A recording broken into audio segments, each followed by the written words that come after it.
Hi hello welcome to మనం TV. నేను మీ ధనరాజ్. ఈరోజు మనతో పాటు ఉన్న గెస్ట్ ఎవరంటే మా సీనియర్ జర్నలిస్ట్ కట్ట కార్తిక్ గారు ఉన్నారు. సార్ నమస్కారం. సార్ నమస్తే ధనరాజ్. సార్ మనం వైసీపీ పార్టీలో అయితే ఒక్కొక్కరికి అరెస్ట్ కావడం అయితే మనం చూస్తూనే వచ్చాము. వల్లభనేని వంశీ కానివ్వండి, అదేవిధంగా పోసాని కృష్ణమురళి కానివ్వండి. ఇదే తరుణంలో చాలా మంది వైసీపీ నాయకులు అంటే పవన్ కళ్యాణ్ గారి మీద కానివ్వండి, అదేవిధంగా చంద్రబాబు నాయుడు గారి మీద కానివ్వండి, నారా లోకేష్ మీద కానివ్వండి, ఎవరైతే నోరు పారేసుకున్నారో అనిల్ కుమార్ యాదవ్, అదేవిధంగా రోజా, మిథున్ రెడ్డి, వీళ్ళందరూ కూడా ఇప్పుడు పరారీలో ఉన్నట్టయితే బయట అయితే గట్టిగా అనిపిస్తుంది. దాని గురించి మీరు ఏమంటారు? వైసీపీ అధికారంలో ఉన్నప్పుడు అధికారాన్ని చూసుకొని ఇష్టారీతిని రెచ్చిపోయిన చాలామంది నాయకులు ఇప్పుడు కనబడటం లేదు. ఎక్కడున్నారు అనేటువంటి చర్చ పెద్ద ఎత్తున జరుగుతుంది. ఫర్ ఎగ్జాంపుల్, నువ్వు తీసిన పేర్లలో అనిల్ కుమార్ యాదవ్, మాజీ నెల్లూరు ఎమ్మెల్యే, మాజీ మంత్రి, నరసరావుపేట నుంచి ఎంపీగా పోటీ చేసినటువంటి వ్యక్తి, ఎన్నికల్లో ఓడిపోయాడు. ఎన్నికలు అయిపోయిన నుంచి కనపడటం లేదు. ఒక్కసారో రెండు సార్లు వచ్చి ఏదో మాట్లాడే ప్రయత్నం చేశాడు, ఇక అంతే, కథం, ఎక్కడా కనబడట్లేదు.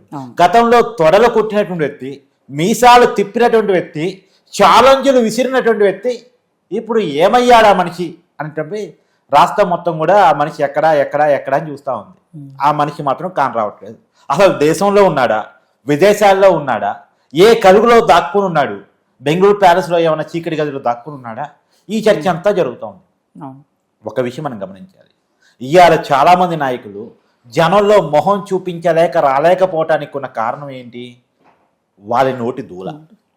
ఇప్పుడు అవినీతి చేసినా ప్రజలు క్షమిస్తారు, అవినీతి కేసులో అరెస్ట్ అయితే సింపతి చూపిస్తారు. ఠాగూర్ సినిమాలో ప్రకాశ్ రాజ్ డైలాగ్ ఉంటుంది, మన తెలుగు వాళ్ళు సెంటిమెంటల్ ఫూల్స్ అని. అవును, వాడెంత అవినీతి చేయని, వాడెంత ప్రజల్ని మోసం చేయని, కానీ అరెస్ట్ అయ్యి అతని కష్టాల్లో ఉన్నప్పుడు ప్రజలు కొంత సానుభూతిని చూపిస్తారు. కానీ ఇప్పుడు వైసీపీ నాయకుడు అరెస్ట్ అవుతుంటే సానుభూతి కూడా రావట్లే. పోసానికి ఇష్టం మళ్ళీ అరెస్ట్ అయ్యాడు. సినిమా ఇండస్ట్రీ నుంచి ఒక్కళ్ళన్నా సానుభూతి చెప్పారా? ఒక్కరు కూడా రాలేదు. ఈవెందో వాళ్ళ మేనల్లు అయినటువంటి బోయపాటి సీని కానీ, కొరటాల శివ కానీ, వాళ్ళు కనీసం బంధువులు, వాళ్ళన్నా కనీసం సింపతి చూపించారా? లేదు. అల్లు అర్జున్ ఒక్క పూట జైలుకు పోయి వచ్చినందుకు పొలోమని పోయి పరామర్శించి వచ్చారు.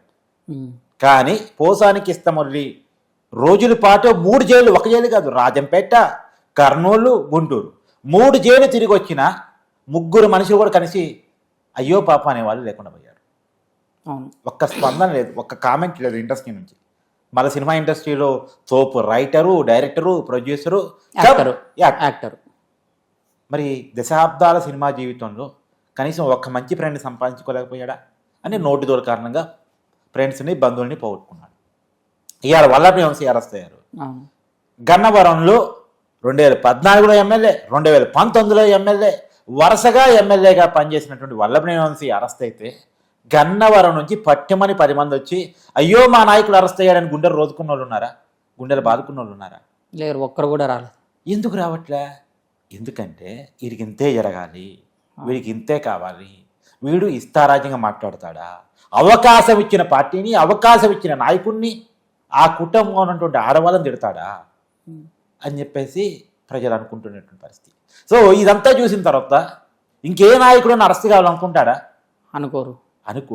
రెండోది, వీళ్ళు జైలుకి పోయిన తర్వాత ఏ రూపాల్లో పోతున్నారు, జైలు నుంచి వచ్చేటప్పుడు ఏ పరిస్థితిలో వస్తున్నారో చూస్తున్నప్పుడు కళ్ళ ముందు నరకం, అంటే నరకం ఉందో లేదో, అక్కడ సరసర నూనెలో వేగిస్తారో లేదో, మంటలో చికెన్ ఫ్రై వేయించినట్టు వేయిస్తారో లేదో తెలియదు, కానీ ఇక్కడ చేసో మాత్రం నరకం చూడాల్సిన పరిస్థితి కనపడుతూ ఉంది అని కళ్ళ ముందు నరకం అనేటువంటి దానికి డిక్షనరీలో మీనింగ్ కనపడుతున్నప్పుడు, వల్లభనేని వంశీని చూస్తేనే మనకు తెలిసిపోతుంది కనపడుతున్నప్పుడు ఇంకెవడన్నా డైరీగా మీడియా ముందుకు వచ్చి మాట్లాడగలిగే పరిస్థితి ఉందా?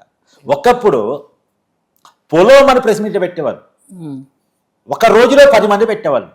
ఇలా పవన్ కళ్యాణ్ సభ జరిగిందనుకో, లేదు చంద్రబాబు నాయుడు గారి ఇంకేదైనా మీటింగ్ జరిగిందనుకో, నారా లోకేష్ గారు ఏదైనా కామెంట్ చేశారనుకో, వెంటనే 10 మంది ప్రెస్ మీట్ పెట్టేవాళ్ళు, పోటీలు పడి పెట్టేవాళ్ళు. ఒక ఏపీ పేరు నాని, ఇంకొక అంబటి రాంబాబు, ఇంకొక కొడాలని, ఇంకొక ధరంపొడి, ఇంకొక ఆదిమూలపు సురేష్, ఇట మన అనిల్ కుమార్ యాదవ్, ఇలా పోటీలు పడి డైలాగులు కొట్టేవాళ్ళు. ఒకడో డైలాగ్ కొడితే ఇంకో డైలాగ్ ఇష్టారీతను కొట్టేవాళ్ళు. ఏరియా డైలాగులు అయ్యి ఎక్కడున్నారు వీళ్ళంతా? ఒక మహిళన్నా కనపడదు కాబట్టి అడపాదడపా పార్టీ ప్రధాని వరకు ఆర్కే రోజా అడపాదడపా కనపడుతుంది. ఇంకెవరైనా సీనియర్ నాయకులు అడపాదడపా కనపడదు కాబట్టి ఒక అంబటి రాంబాబు, పేరు నాని ఎప్పుడన్నా ఒకసారి వచ్చి మాట్లాడిపోతున్నారు అంతే తప్ప విరివిగా ప్రెస్ మీట్ పెట్టడం, విరివిగా పార్టీని ఓన్ చేసుకునే ప్రయత్నం చేయడం, జగన్మోహన్ రెడ్డి గారిని డిఫెండ్ చేసుకునే పరిస్థితి ఇవాళ లేకుండా పోయింది. చివరికి ఓరమాసు డైలాగ్ కొట్టే వాళ్ళు లేక జగన్ గారే కొట్టుకుంటున్నారు. ఇలా బట్టలు ఓట చేస్తా, నీ సంగతి చూస్తా, సప్త సముద్రాలు ఇదైనా సరే వచ్చి నీ సంగతి చూస్తా, ఇలాంటి డైలాగులన్నీ గతంలో వీధి కొట్టేవాళ్ళు, సబ్ క్యారెక్టర్స్ కొట్టాయి. ఈ సబ్ క్యారెక్టర్స్ అన్ని పక్క పోయాయి. ఇప్పుడు మెయిన్ వ్యక్తి వచ్చేసి ఆ స్టోరీకి హీరో అనుకునేటువంటి వ్యక్తి వచ్చేసి డైలాగ్ కొడతా ఉన్నాడు. మరి డైలాగ్ హిట్ అవుతున్నాయి, పట్టు అవుతున్నాయి అంటే అట్టర్ ఫ్లాప్ అవుతున్నాయి.